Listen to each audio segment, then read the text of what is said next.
देश में वित्त मंत्री निर्मला सीतारमण ने केंद्रीय बजट पेश कर दिया है, जिसमें विभिन्न तरह की छूट और कई योजनाओं को लागू करने की घोषणा की गई है।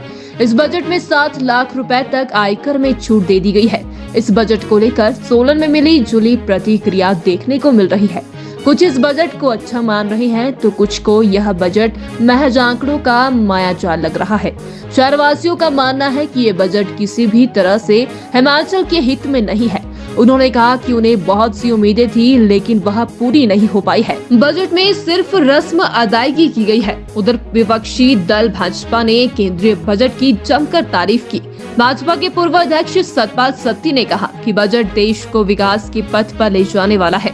टैक्स में छूट के साथ कई जगह रियायत दी गई है। कांग्रेस के नेताओं को सब्र रखना चाहिए और पहले बजट का अध्ययन कर लेना चाहिए, उसके बाद बयान देना चाहिए। Tax consultant advocate Mukesh Sharma ने कहा कि इसमें बेशक आयकर सीमा 7 लाख कर दी है, लेकिन इससे आम आदमी को कोई फर्क नहीं पड़ने वाला, क्योंकि पहले भी 7 लाख आय वाले व्यक्ति को कई तरह की रियायतें मिल जाती थी, जिसकी वजह से उस पर टैक्स नहीं लगता था।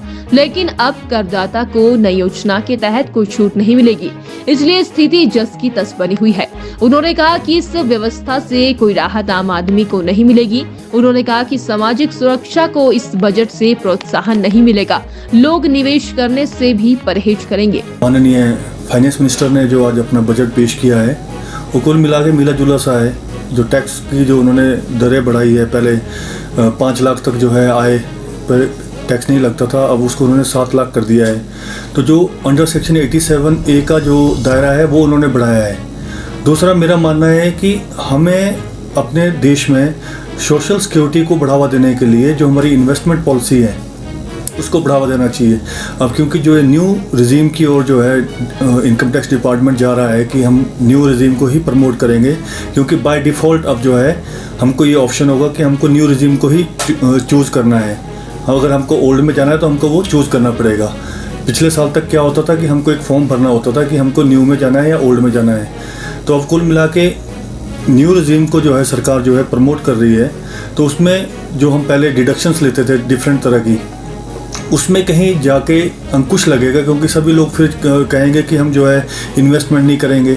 अगर मान लो इन्वेस्टमेंट नहीं करेंगे तो आने वाले समय में लॉन्ग टर्म पे उनके मतलब परिवार को चलाने के लिए दिक्कत हो सकती है, क्योंकि लोगों को इन्वेस्टमेंट से पीछे हाथ लोग जो है खींचेंगे अगर इस रिजीम में लोग जाएंगे।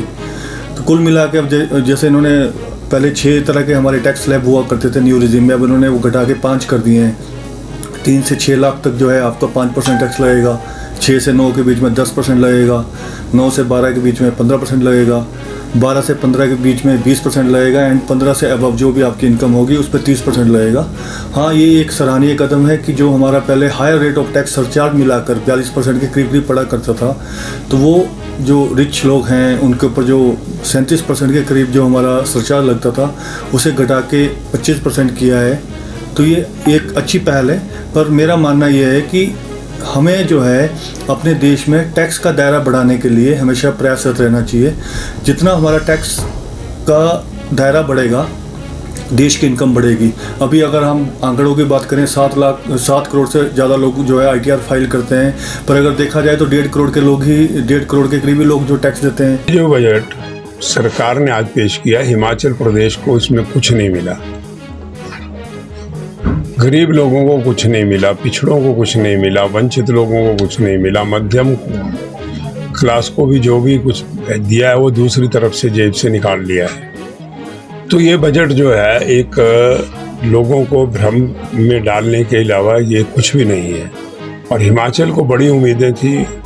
हमारे माननीय मुख्यमंत्री सुखविंदर सिंह सुक्खू जी प्रधानमंत्री जी से मिल के भी आए थे कि हिमाचल को उदारता से थोड़ा दें, उदारता से काम करें और उदारता से हमें कुछ दें। मगर इस वंचित में बजट के अंदर हिमाचल प्रदेश बिल्कुल वंचित रहा है और हिमाचल को कुछ भी नहीं हुआ है, मिला है। तो इससे हिमाचल के लोगों में बड़ी भारी निराशा है। ये बजट हिमाचल के लोगों के लिए विशेषकर निराशाजनक रहा है। तो जो भी कुछ देने की कोशिश की है वो दूसरी तरफ से निकालने की भी कोशिश की गई है। ये सिर्फ आंकड़ों का एक मकड़ जाल उन्होंने पेश किया है, क्योंकि चुनाव का वर्ष चल रहा है, लोकसभा के चुनाव अगले वर्ष होने वाले हैं। तो थोड़ा इन्होंने उसमें कुछ राहत देने की कोशिश की इनकम टैक्स में, मगर दूसरी तरफ से कई चीज़ों के दाम जो बढ़ गए हैं, जिन पे ड्यूटी बढ़ा दी गई है, और कई चीज़ों के जो चीज़ें हैं वो महंगी होंगी, और जब महंगी होंगी तो लोगों की जेब से पैसा निकलेगा, जीएसटी के रूप में टैक्स जाएगा और लोगों को कोई लाभ होने वाला नहीं। और हिमाचल के लोग तो इस बजट से बिल्कुल निराश हैं।